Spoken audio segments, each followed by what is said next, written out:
Hi, I'm Casey Green with the Campus Computing Project.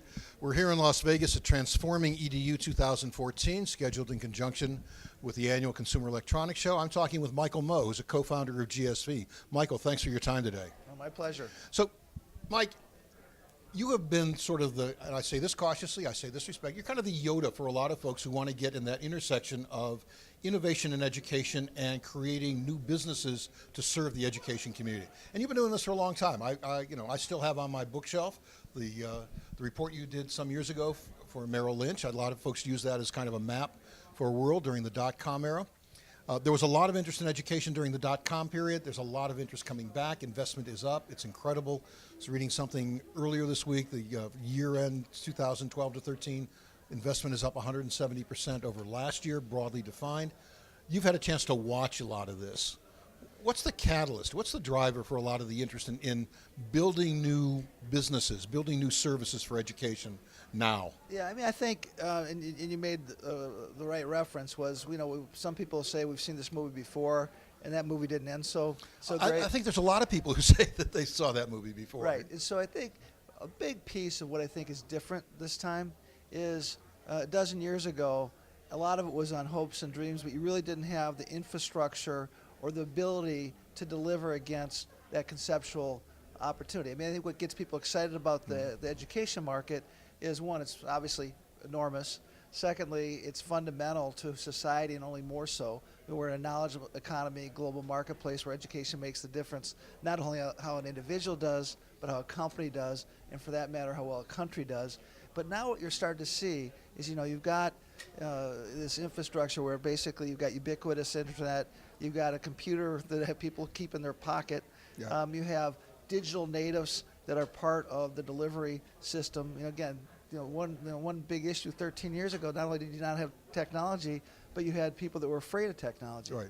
Now that's really changed. One of the things that strikes me is also the difference between then and now is I think back to then, a lot of the folks that were going into education were entrepreneurs looking for an opportunity.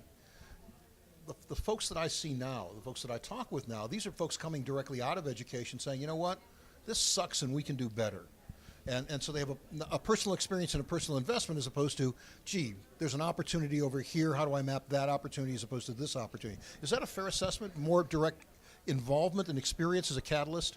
Yeah, I mean, I think that you could say that before there were a lot of entrepreneurs that weren't encumbered by knowledge, right?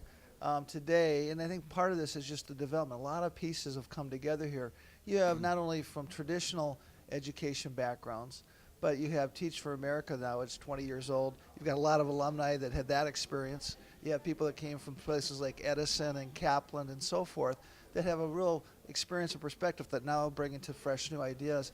And I think, again, understanding the industry, but being able to come up with innovation, I think is sort of the recipe for success. And I think that's why we're seeing such traction with a number of these opportunities. One of the things that you mentioned, we know the infrastructure is orders of magnitude better in lots of different ways than it was then.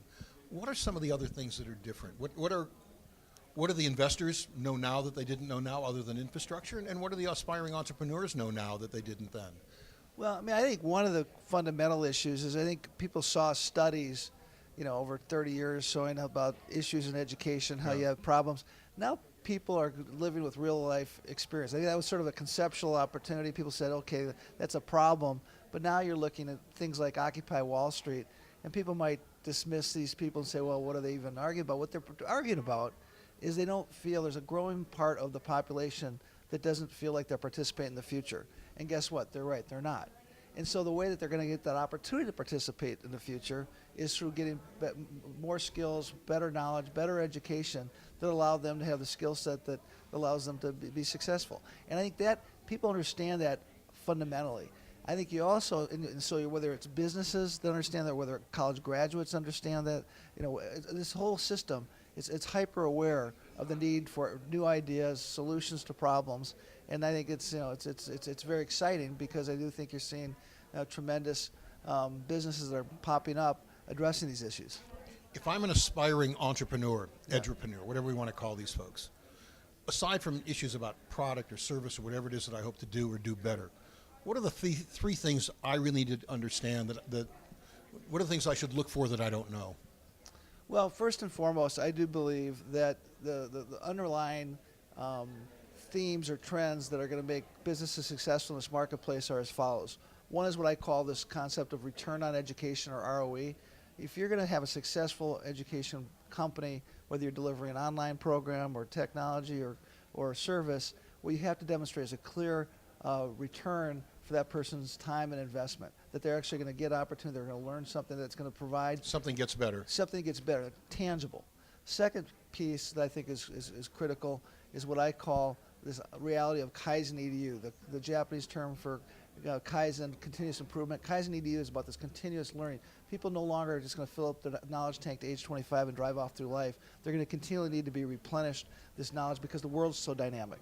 And the third piece that I think is fundamental, in terms of what is going on, is what I call knowledge as a currency. The ability to show what you know, not where you go. It's about knowledge, not college.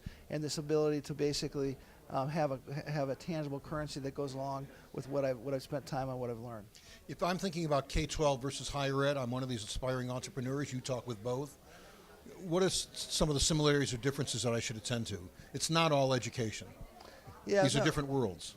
Yeah, I mean, there is. I think there is going to be a growing continuum, but there's just different realities in terms of some of the impediments, some of the structural issues, some of the regulatory issues.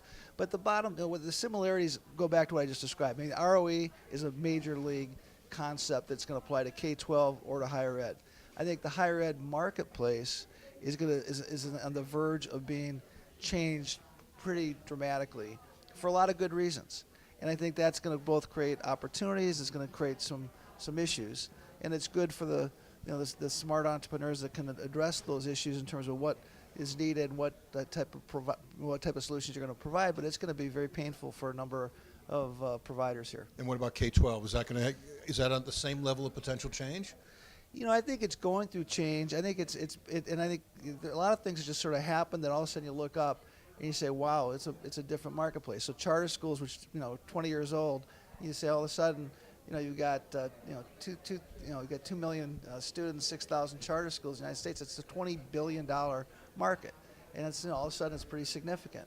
You look at sort of a number of the different kind of pieces to sort of change the traditional fragmentation, and I believe that is going on. But I don't think and there are definite issues, but I don't think you're going to see that structurally change as fast as what I think you're about to see happen in higher ed. That's great. Thanks very much for your time today. My pleasure. Thank you.